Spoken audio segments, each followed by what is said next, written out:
let's talk about my trip to Norway. And for those watching the video version of this, Ian's not here. He's not feeling well. I already did that for the audio podcast. Why aren't you guys subscribed to the audio podcast on iTunes, Stitcher, Podbean, Google Play? You should be. Anyway, Norway is a fun trip. This was my second year there. It's rough, though, because not just the travel time, which from the West Coast to Scandinavia is about 16 to 17 hours of travel time. It's also the fact that when you get there, you don't realize the sun is always up. So it's up for 20 hours a day. Like right before midnight, it gets dark, and then 4 a.m., you hear the freaking seagulls chirping, the sun's up, and your body's like, what the hell's going on? And it's hard to get adjusted. But what was great about Norway, besides seeing my friends like Brennel Floss, Norm the Gaming Historian, being roommates with my pal Gerard the Completionist, was meeting people you don't necessarily get a chance to meet. For example, David Doak, who worked with Rare in the late 90s. David Doak worked on games like Donkey Kong Country 3. He worked on Time Splitters. But what I wanted to pick his brain about was his work on Goldeneye. He was a lead designer on the seminal console first-person shooter. And it was interesting, the conversation we had. It was on the way to a restaurant there. I think it was a Friday night before Retro Spiel Messen, which was the convention that I went to. And I was just trying to pick his brain about what it was like working on Goldeneye at the time. And I asked him, first off, do you imagine, or could you imagine this game you're working on being still worshipped and put on a pedestal 20 years later after its release? And he told me absolutely not. He couldn't imagine that he'd be asked to a convention in another country to talk about a game and other games that he worked on. They just treated it as a job. We worked on this stuff for a year and a half. We did this game and then we moved on to the next one. I guess it's hard to place yourself out of that when you're so connected to a piece of entertainment and art that once you're done with it, you don't want to look at it ever again. Whether it's film directors say the same thing. I said the same thing with a certain NES guidebook where I don't want to look at it for a while after you're done with it, because when you're living with it day in and day out, it's hard to take a step back and have perspective about it. But David then also told me other cool little tidbits. I asked him, for example, were they surprised about being able to do the 4 players on the N64? Was that something that gave them trouble? And he said, well, when you think about it, you are splitting up the resolutions into 4 screens. So, the amount of detail in those 4 corners is actually only a quarter of the detail of the full screen. So when you think about that, that helped them out a lot when they were developing that mode, a 4-player or 3, if you have 3 screens for multiplayer. I said, oh, that actually makes sense then. So in theory then, it's the same amount of horsepower, except when you have all the characters on the screen. He said yes. For example, when you're playing the single player campaign, the game only really starts to really slow down and be, and the frames really go down when there's like explosions happening or when there's too many enemies on screen. That's when it happens. Otherwise, it's fine. And he said to get around that, they had very simple multiplayer levels. So if you go back and play GoldenEye, it makes sense when you look at the stacks or the caverns, for example, or the pyramid you're inside it. They're not the most complex levels. A lot of times you're looking at just bare walls. You're looking at the ceiling. They're usually all similar color, not too complex. And he said that was a way to get around that and sort of save processing power and able to actually do that mode. But I also asked him about all the different modes they put in the multiplayer options. Slappers only, golden gun, you only live twice, big heads, all these options, paintball mode. These are all modes that when you look at a game that comes out in the mid-90s on a console, that's a first-person shooter, these are modes that for the time you weren't seeing on other first-person shooters like Duke Nukem and Doom.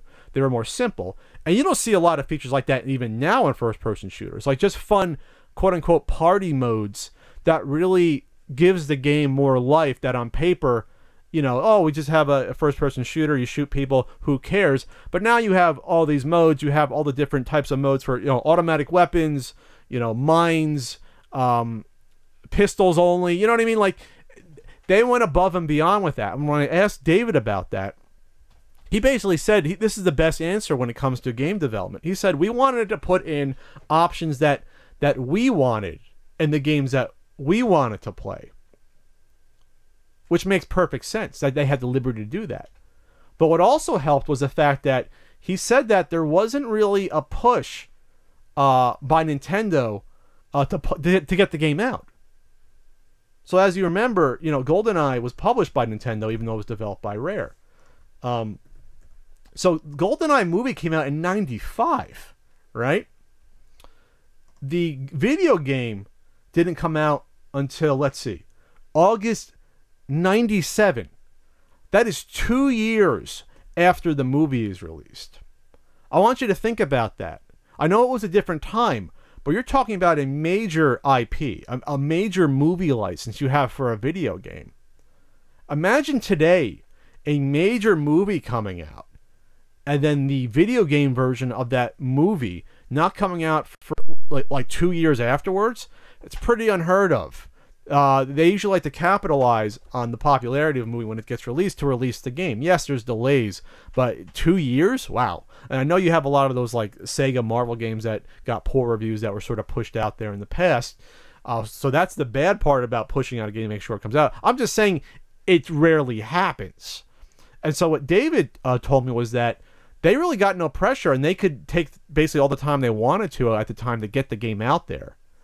And so thank God for that, because it allowed them to, perfect things, allowed them to put in all the modes they wanted. And you can see it. I mean, the game is, one of the most popular games of its era on the N64. It's one of the probably top 5 most popular games. And it's a game that people go back to today. And I even told them that, yes, for, me personally at the time, I wasn't too into the game because I was a first-person shooter snob from the PC. At the time I was playing stuff like Duke Nukem. I'd play Doom, and so for me, it's like, what's the big deal about this game? To me, it's just a first-person shooter with inferior controls, and I got to split my screen up with 3 other people, and I can't see what I'm doing. But that aside, which he laughed at, David, he was a good sport. It was still revolutionary, absolutely.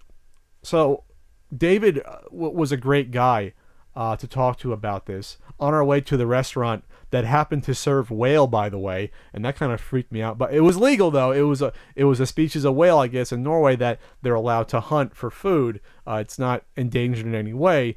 I felt uncomfortable ordering it. Other people did. I did have a bite. I felt weird about it. As an aside, all I could picture the whole time was that big whale eye just looking at me. Please don't eat me. Whale tasted like a fishy London broil is the best way I could put it. People around me liked it. I thought it was okay. Felt weird after eating it. That's all I'll say about that. But anyway, back to GoldenEye. The other thing I asked him about was there any sort of pushback from the people that owned the Bond franchise at the time, which I think was still Eon and United Artists, I believe.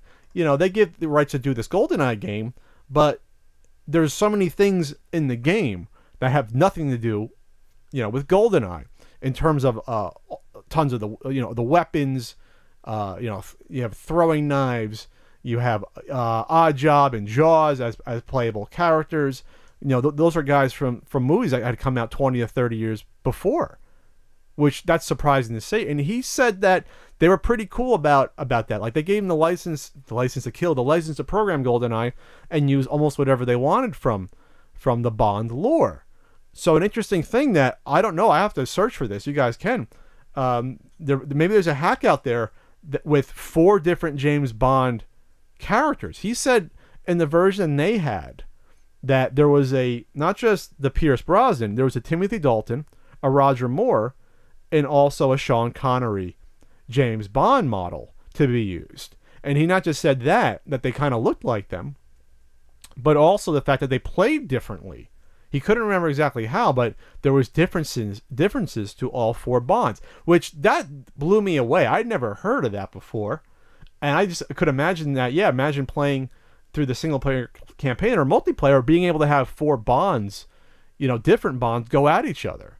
I'm a big Timothy Dalton fan. Originally, he was supposed to be in Goldeneye, and he turned it down.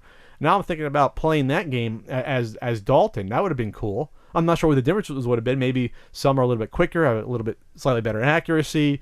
They don't lose as much health, or are better with certain weapons. I don't know. Just the idea was cool. But he said that when the Bond people came back right before the release of the game to look at what was done, they were shocked that they didn't. First of all, they didn't like the idea of having multiple bonds. That didn't make any sense. And it makes, when you think about it, why would they, when they have the first movie coming out with a new Bond in it? New actor playing Bond, Pierce Brosnan. I could see that. It's a shame, but I could see that. But they also were surprised by the amount of violence, because remember in the mid '90s that they were trying to go in a slightly different direction with the Bond movies once they kind of did that soft reboot with Pierce Brosnan.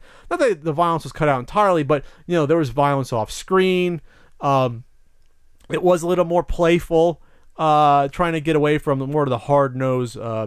It basically went back and forth. So like Roger Moore was kind of goofy. Timothy Dalton's two movies were kind of more harder edge, especially with License to Kill, which had some violence going on in that movie, which is one of the better underrated Bonds, by the way. Go watch License to Kill again. You're like, wow, this is pretty damn good and pretty interesting for a Bond movie. But when they brought it back 6 years later for Goldeneye, they kind of reversed course again and want to be more playful. So they were surprised about the amount of violence and didn't like it, but David said, he told them, like, well, the game's just basically done. Like, this is the game. This is what's going to come out. So the Bond people didn't like that, and they didn't like the fact that there were 4 different Bonds in it, so they took out the other 3 and just had one. I wonder why they didn't put Sir George Lazenby in there. That would have been interesting to have all 5 at that point. So my Norway trip was fun. If you ever want to visit Norway, go see Oslo. Be prepared, though, for the fact that the sun never goes down. But I did learn a lot about Goldeneye, and thanks to David Doak for talking to me about it, and on our way to a restaurant that served whale that I'll never forget.